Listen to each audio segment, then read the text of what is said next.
So what's up mga parikoy? Welcome to Reggie Magsettle TV. For today's vlog mga parikoy, ito pala yung dito namin dito sa Baguio. O medyo natagalan yung pag-edit natin mga parikoy, gawa ng nabisi kami sa ibang rides. Woo! Ang una pala namin papasyalan ngayon mga parikoy ay yung tinatawag nilang Igorot Stone Kingdom dito sa Baguio City. So papunta pa nga lang kami doon mga parikoy, ay manghang-manghanga kami sa mga bahay dito sa Baguio. Wow! Parang kabuti lang na tumutubo sa bundok guys. Napaisip ka kami dyan guys kung ano kayang feeling pag dyan ka nakatira sa taas ng bundok tapos ganyan karami yung mga kapitbahay mo.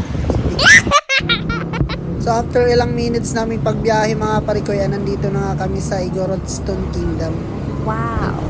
So yung ticket nila guys, 120 pala yung adults guys, tapos 80 naman yung mga kids.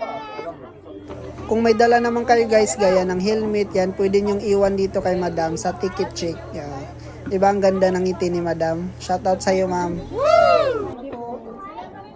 So ayan na nga guys, finally narating din namin yung Igorot Stone Kingdom.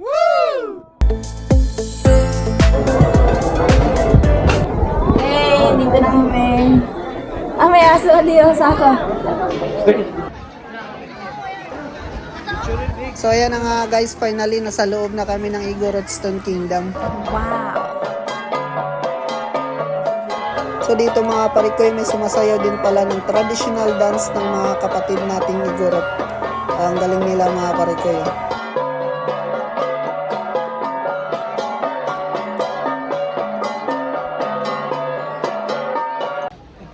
So akyat na kami sa taas guys kasi mas maganda daw pag nasa taas ka. May nuno dito mga parikoy, nakaupo. Andito din pala sila Pulapo mga parikoy, may dalang kambing. May nag-iisang nunong naligaw.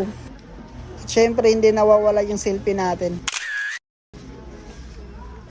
Isa din talaga to sa magandang pasyalan dito sa Baguio mga parikoy. Hindi makumpleto yung Baguio tour nyo pag hindi kayo nakapunta dito sa Igorot Stone Kingdom.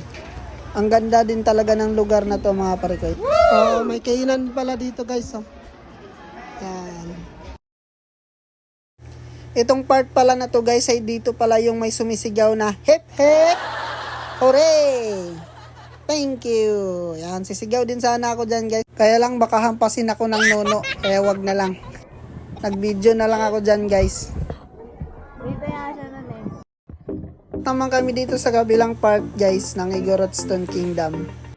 At sa kabila naman yung matatanaw nyo. Yan, napakaganda guys. Ang layo din pala ng nilakad namin guys. Nakakahingal. At ayan na guys, tapos na kami na masyal sa Igorot Stone Kingdom. So ano pang hinintay nyo mga parikoy? Pasyal na kayo dito sa Baguio City. Ngayon guys ay tapos na kami na masyal sa Igorot Stone Kingdom. Ganda guys. Isa rin kayo dito pagka kayo sa Baguio. Ngayon ay papunta naman kami ng Strawberry Farm. Kakain kami ulit ng strawberry.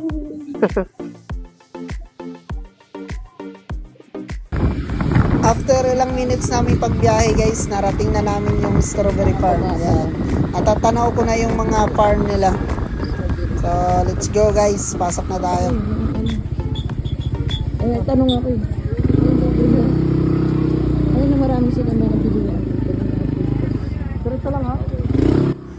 Ang dami din pala talaga na mamasyal dito sa Strawberry Farm mga parikoy. Ang dami mo ding mabibilhan ng mga souvenir.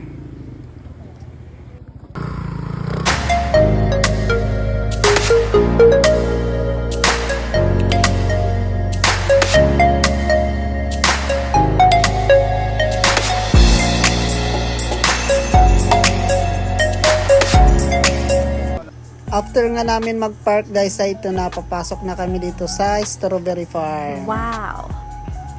So wala naman bayad yung entrance nila guys, pero pag namimitas kayo, kayo mismo yung pipitas. 780 per kilo yung babayaran nyo dun sa may-ari ng farm.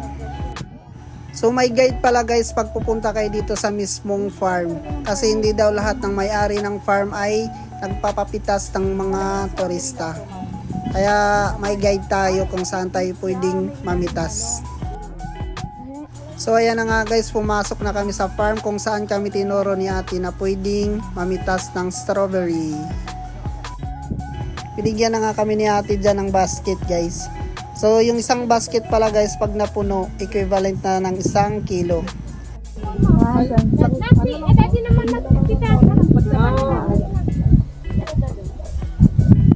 Dito po, sir? Itong mga to. Yan yung mga yan. Pwede din doon sa dulo yung pwede. So, yan guys, ito yung mga strawberry nila. Nakikita niyo, gaganito ang bukula. Yan, pwede kang mag-pick. At ayan na nga guys, nag-umpisa na siyang mamitas ng strawberry. Linis ba yan? At syempre hindi rin tayo magpapatalo guys. Pipitas din tayo at titikim tayo ng fresh na strawberry. Sa'yo mo? Tamis? Fresh na fresh. Fresh from farm. Saya. Tama na to. So ayan na nga guys, tapos na kami mamitas ng strawberry. At syempre hindi mawawala yung souvenir natin pag uwi guys. Para may alaala tayo dito sa La Trinidad, Benguet. So ang dami din pala talagang mabibilhan dito ng mga souvenir guys.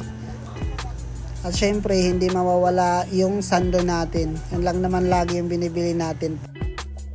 Paano yung ganito? O diba may pag ganun-ganun pa siya? No. Bumili din kami ng ubi jam guys yan. Sarap daw to palaman.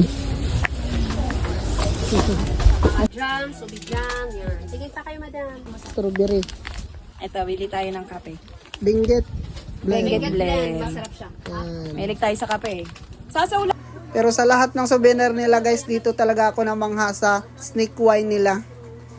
Sabi pa nga ni ate, bilhin ko daw. Kaya lang di ko maisip kung kaya ko bang inumin. Kaya yung binili na lang namin guys ay strawberry flavor. Yan.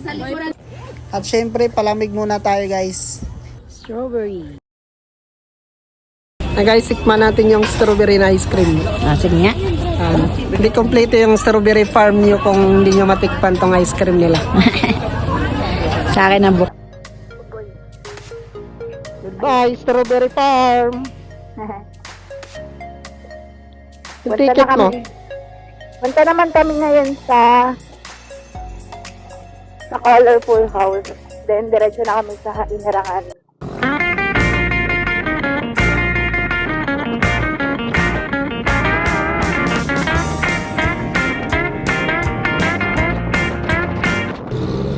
So ngayon guys ay pauwi na kami. Sa Bayambang Pangasinan pala kami didiretso ngayon guys. Sa probinsya nila Lini. Mag-stay muna kami doon ng isang araw bago kami didiretso ng Maynila. So guys, natatanaw na namin yung tinatawag nilang The Color House. Apakaganda naman talaga dito guys. So, ibang iba talaga yung mga bahay dito.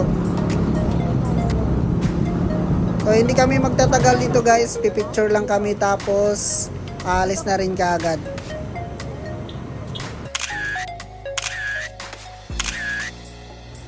So ayan na nga guys, tapos kami magpa-picture dito sa The Color House. At ngayon ay papasok na ulit kami dito sa Baguio City papuntang Kenan Road.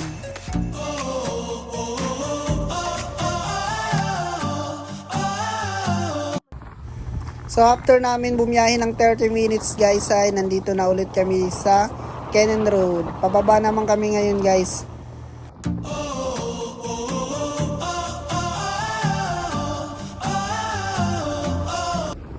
Babay na Alliance sa ulitin. Sobrang saya namin dito sa Baguio.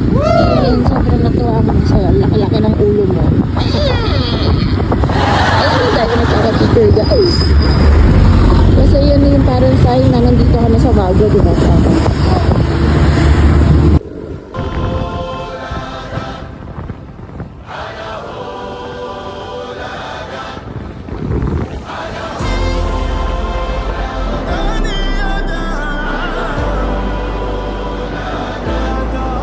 Look who we are the dreamers, we make it happen.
So ayan na guys, nandito na kami sa Arco ng Benguet saka sa La Union. O kakain muna kami dito guys sa Igorot Eatery. Yan, may kambing sila rito. Free sabaw saka free brewed coffee. Dito lang Arco mismo ng Welcome to Benguet Province. Ayan sila ma'am. Salamat ma'am sana, free coffee. Hi! Thank you. Ano pangalan mo? Rizalyn po. Rizalyn. Shoutout kay Ma'am Rizalyn po. Ano mo pangalan nila ma'am? Lynn po. Ay ma'am Lynn. Lenny rin ako eh. Lynn din. Thank you po. So yun na nga guys, fast forward tayo, nandito na kami sa Arco ng Alcala, Pangasinan. So ginabi na kami guys kasi takbong pogi lang yung biyahe namin. Kasi hindi ko kabisado yung daan dito guys kasi ngayon lang ako nakakadaan dito. At ngayon lang din ako nakakadaan ng tulay na napakahaba. Alam mo hindi na matatapos. Haba ng tulay na to? Oo nga.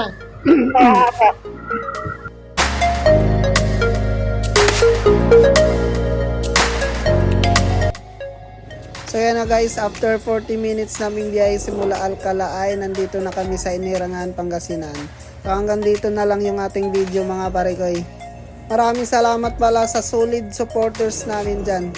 So shout out sa inyong lahat dyan. Mga ma'am and sir, salamat sa inyong walang sawang suporta. Please like, share and follow na rin sa ating FB page mga parekoy. Reggie Mags, Etol TV. Sabi mo nandun. Hanggang dito na lang guys. Hanggang sa muli. Ride safe sa lahat dyan and God bless to all. Bye-bye.